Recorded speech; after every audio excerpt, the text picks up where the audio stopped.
Hey there, it's Dr. Justin Marchegiani. We're on a fasting kick right now, so today's video is going to be on menopausal women and intermittent fasting. Not too much of a difference with our cycling females, but we'll go into it and break it down. So off the bat, what is intermittent fasting? I've done a whole bunch of videos that we'll kind of put up in the cards section of the video, link here that you're watching so you can access those for better reference. But essentially, we have a 16-hour window. If we're doing a 16 by 8 or let's say a 20 by 4, so to speak. If we're doing 16, that number is going to be the amount of time that we are fasting. We're not eating. And what's the benefit that's going to happen with this fasting time is we're going to increase insulin sensitivity. That is the biggest benefit that happens during that fasting, because you're taking a fasting period, let's say 7 or 8 o'clock at night, and you're letting it wind through sleep, and then you're piggybacking the sleep and not eating till probably 12 to 2 o'clock the next day. So we're improving insulin sensitivity. Now, if you're a menopausal female, right, that's someone who's not had their cycle for at least 12 months. So 12 consecutive months, you kind of go into this realm known as menopause. Typically the average female goes into menopause between 48 and 51. That's a good time frame. Some will go into it if they get a hysterectomy right away. So what happens is estrogen and progesterone levels from the ovaries start dropping. FSH starts rising, so things like hot flashes may increase. You may have thinning of the skin because estrogen is really important for building that collagen. You may have some hair thinning. You may have lower libido. You may have vaginal dryness. You may have mood issues. You may have poor sleep issues. Of course, hot flash, maybe depression. So menopause is that 12 months of not having that continuous cycle. If you're kind of in and out, maybe you're 3 months on, 3 months off, that's what we call perimenopause. You're in and around that. And then typically once you get through all those menopausal symptoms, which can be anywhere between a few years up to 5 or 6 years it can take on the longer end, I'd say your mid-50s, some people get through it in their late 50s, so to speak. It depends. The healthier you are, the more you sail into menopause without these symptoms. But we're connecting intermittent fasting to it because intermittent fasting helps with insulin sensitivity. So if we're 16 on, okay, and then the fast is off when we're doing these 8 hours here. And these 8 hours, this is when you're actually eating. Now, the biggest mistakes, I'm going to skip to number 3, happens because we're not getting enough of the calories that we need during this time frame. So we can't go low calorie during this time frame. That's important. When we go low calorie, we tell our body famine. We tell it stressors that are happening to the environment. What's the difference between going low calorie here and a yo-yo fad diet? Not much.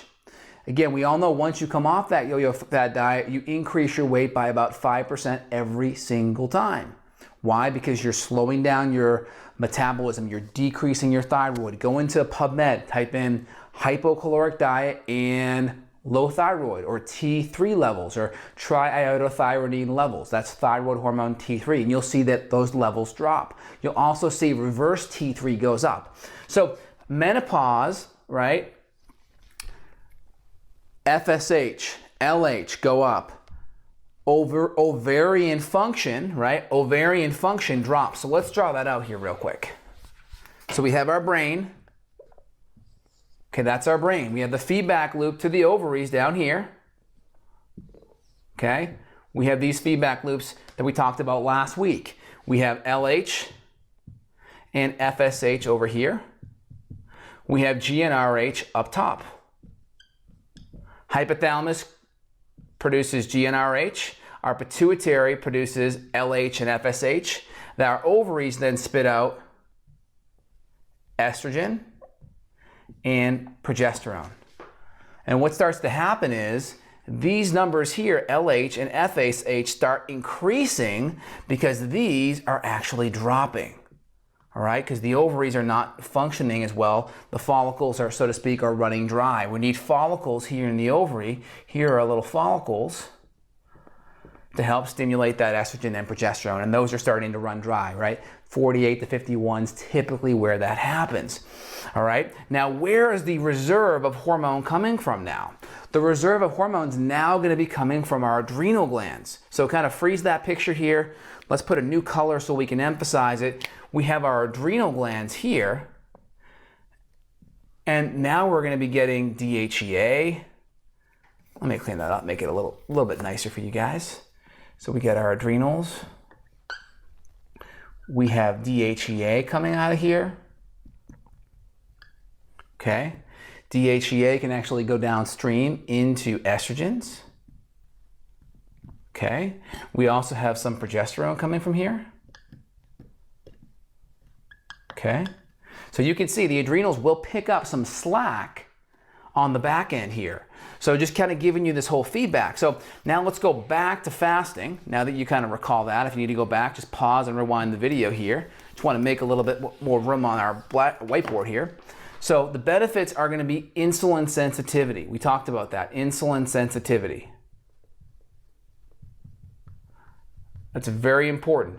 What that's going to do is that's going to decrease our fat storage, right? The more insulin we make, the more we're going to tell our calories to go into our fat cell and be stored, right? The less insulin we make, we actually tell our calories to go into our mitochondria, into our cells, and get burned. So when we increase insulin sensitivity, we decrease insulin levels. All right, we decrease insulin levels, right? If we put a hearing aid in, we increase our hearing sensitivity so the person across the room doesn't have to yell as loud, right? We're more sensitive.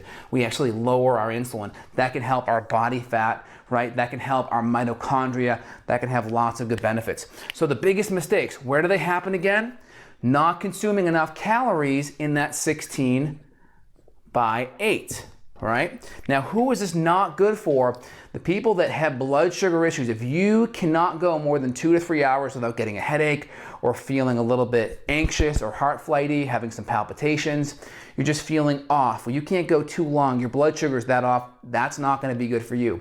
If you have active thyroid and female hormone issues, if you have the menopausal symptoms I mentioned before, if you have an active thyroid issue that's not stabilized with your functional medicine doctor, you want to make sure that's stable. Same with adrenal and thyroid. Once you get those things stable, then you can utilize intermittent fasting. Intermittent fasting may be perceived as a stressor when you're in this 16-hour phase. So we want to make sure your hormones are stable and balanced. You're in a good place. The fatigue, the mood issues, the hormone stuff is stabilized. So then when you go into this stressor, your body has the ability to adapt to it. So lots of great benefits with intermittent fasting. Cellular autophagy helps with the chromosomes, or the telomeres, I should say, helps with the telomeres. Insulin sensitivity, it's going to help you tap into some of those secure fat stores you may not have been able to get into because of higher levels of insulin. And it will jump up your metabolism. It will take MTOR, it'll drop MTOR down and then spring it up. And MTOR is that mammalian target of rapamycin, which has some anti-aging benefits to it. You drop it, it acts like a slingshot, and lots of anti-aging benefits come when it goes up on the higher side. Coffee decreases mTOR, healthy fats decrease mTOR, intermittent fasting decrease mTOR, and then have that elastic slingshot-like effect. So again, if you're enjoying these videos, click subscribe below. Really appreciate the subscriptions. We're getting a lot more viewers. Make sure you share it. We want to get this information out to everyone. The more people that share it and subscribe, I want to come and create more free content for everyone so they can improve and get their health to the next level. Anyone that needs more help on these kind of information, click below, schedule a consult with myself or one of my associates, and we can help you get to the next level in your health.